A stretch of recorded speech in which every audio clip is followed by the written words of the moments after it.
My name's Casper Jones, I handcraft skateboards for Life Skateboards, and you're watching Days with Casper. This is a series called Life Takes Shape, where I'm going to show you a shape we make here at Life Skateboards, and then take you through the steps I'm responsible for before we throw some graphics on them. There are a lot of shapes and options here at Life Skateboards, so when you're done with this video, head over to lifeskateboard.com and check us out.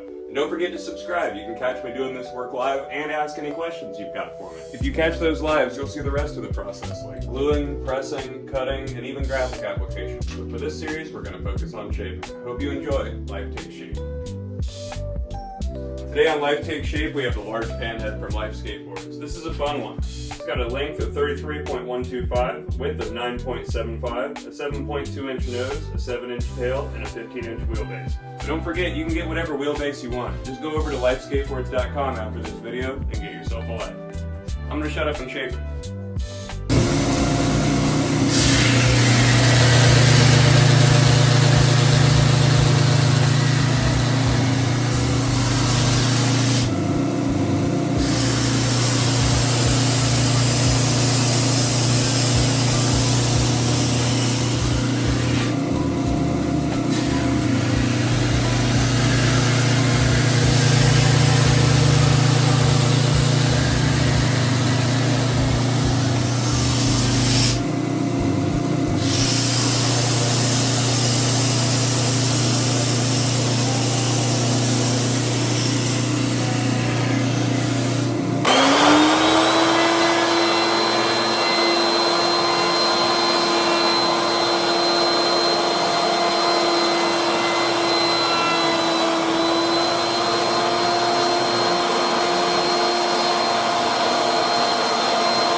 Panhead from Life Skateboards is ready for graphics. Head over to lifeskateboard.com and get a life. Go ahead and subscribe for me so you can catch my lives and see the rest of the process. Thanks for watching and stay tuned for more Life Takes Shape.